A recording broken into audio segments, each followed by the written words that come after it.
I loved museums my whole life. My parents pretty much raised me at the Smithsonian. I think, for me, that really started my lifelong love of learning. The things about museums are that there is this unspoken rule. You have to enjoy museums one way. Standing, pondering silently. That's boring to me.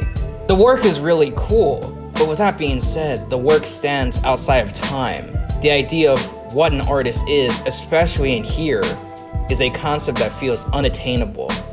I like to think that a person, just like you or me, made this. They had a favorite food, they watched TV if it existed, they had fun, they lived life. It wasn't just painting all the time. I think the appreciation for the arts can be more than just standing. This is Green Star Quilt by Wally Dion. It's one of my favorite pieces at the museum. Every time I come in here a lot, I take time to look at it. It's a whole little universe inside one piece. It's really fascinating to me. Wally is an artist from Canada and a member of the Yellow Quill First Nations community. In doing some additional research about him, I found out that a lot of his pieces talk about cultural tradition, geography, environmentalism, and craftsmanship. Taking a step back from it, it reminds me of flying over Eastern Oregon. You know where the militias are? I don't go over there. Anyway, when Wally emulated a bird's eye view with these pieces, he did this on purpose. For me personally, I'm really into making things out of fabrics and things on my computer. Hence this ill t-shirt that I'm wearing and this video that you're watching. In a similar way that African Americans have quilting tradition, indigenous communities do too.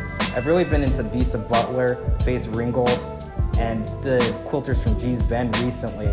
And it makes me really excited to see how far quilting can go and what materials can be used in order to create a quilt. Seeing this really inspires me because it has the tactile feeling of an actual quilt, but also the rigidity of circuitry. These are two completely different ideas that shouldn't work together, but they do. I feel like another added layer to this piece is that all these circuits boards were sourced from indigenous land in Canada, where Wally is from.